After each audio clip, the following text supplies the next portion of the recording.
Man. Listen, I'm on the way home from the Sky Sports studio, just wrapped up the Celtics sweep in Philly, and I thought, you know what, I'll record the game, I'll watch it when I get in. But my phone's going nuts, I'm seeing all these notifications, so I pulled over. You know the vibe, safety first, always safety first. And I pulled over, I'm on the side of the roads, bruv, the game's gone OT, and I thought, alright, cool, I've got to lock in.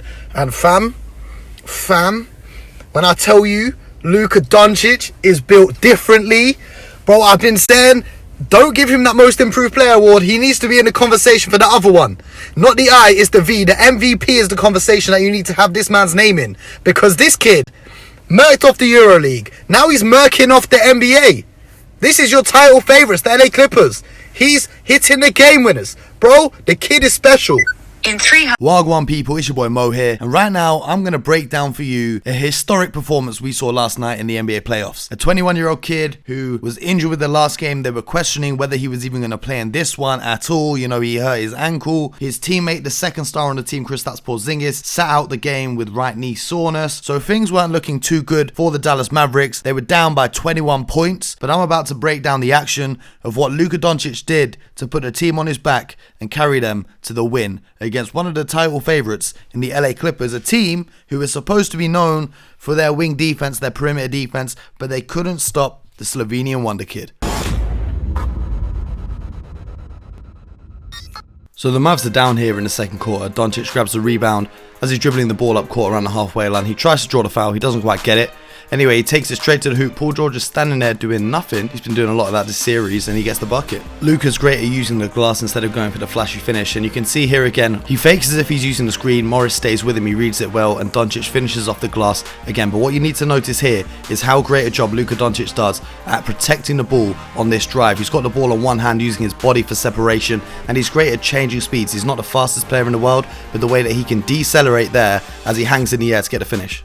Because he's so good at finishing inside, the Clippers are trying to pack the paint now, which opens the floor for his teammates, and you can see the easy dime to the corner as Shamet's closing out hard. He has to recover and he gets beaten with the easy pump fake because he started so far in the paint. With a size advantage over Reggie Jackson, he weighs about 10 kilograms more than him. He says, okay little man, I'm just going to take this straight to the rim. I'm going to protect the ball again, just like I did before, but this time I'm going to finish with the left hand as I draw the foul.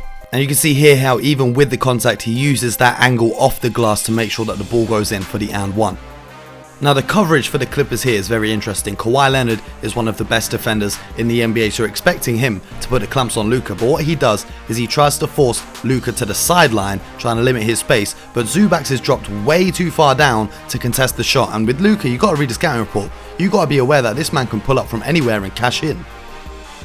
Luka's heard the critics. He's heard us say he's not a great defender. Paul George thinks he's going to have an easy putback. And Luka says, not today, playoff P, or shall I say playoff L, because you're taking an L today. I'm going to wheel my team back into this game.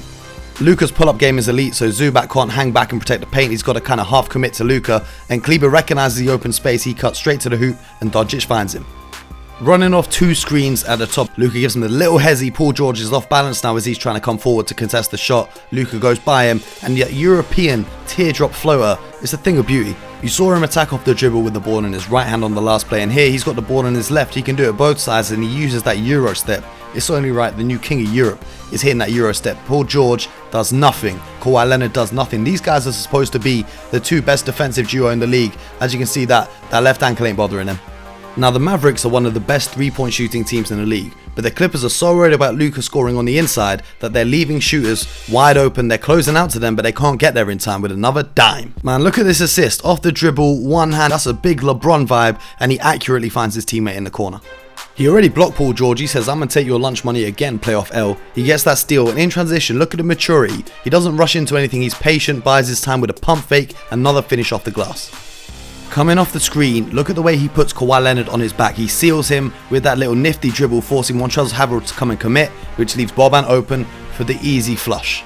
They run the same action again, Luka going right off the Boban screen, but this time Harrell doesn't have his hands in the air. He's trying to deny that passing lane, so Luka says, you know what, big man, move out my way, I'm a finish.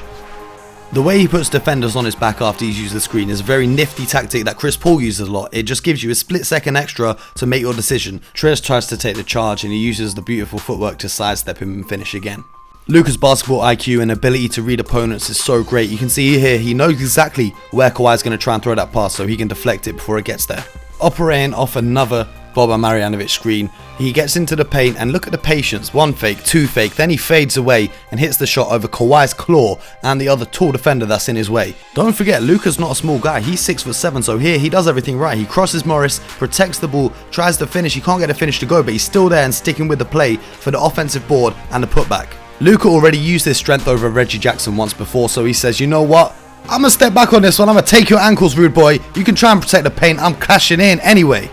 If you're a killer like Luka Doncic and you see Lou Williams guarding you, that's barbecue chicken. You know he ain't going to be able to block this shot. So you're hitting it with the most confidence. You're stepping back, downtown, deep range, buckets. You're in OT, down by 2, 3 seconds on the shot clock. You can't afford a mistake. Who's Luka giving it to? He's weighing up his options. He's seeing who Lou Williams is guarding and he's getting another bucket.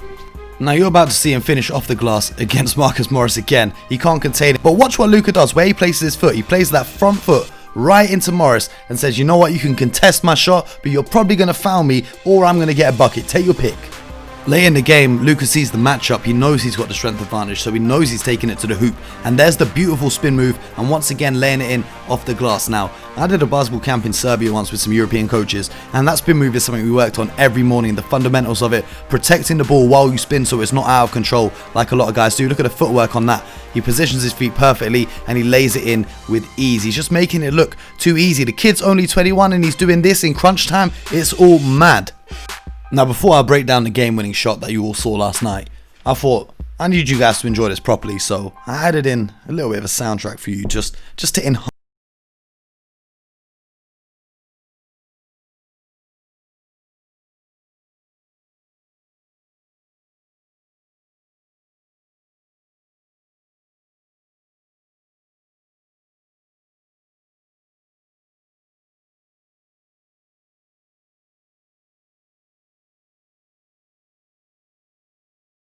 Defenses love to switch everything on these possessions, but there's no way Kawhi should be switching with Reggie Jackson because Luka has already crossed over Reggie Jackson before and almost took his ankles away. He's already taken Reggie Jackson to the bucket with a spin move on a previous possession, and before that he was abusing him all game when they were matched up. So, Kawhi Leonard, why are you letting that switch happen?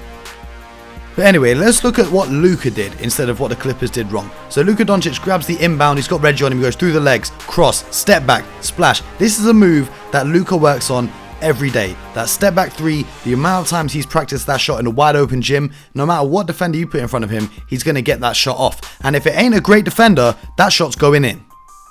You might miss it when it's going so quick, so I've frozen it here. Look at the amount of space that Luka has. He's not even worried about the defender. His eyes are fixed on the bucket. There's not a doubt in his mind. He's practiced this moment ever since he was a kid. I think all of us have. You know, when you're on a hoop, you're counting down in your head. You get ready for these big moments, and that's why you prepare for them, so that you're ready to take your team to tie the series 2-2. Thank you guys for watching. If you enjoyed the video, please subscribe. It would be a massive help to me. Also, leave a thumbs up and share with a friend.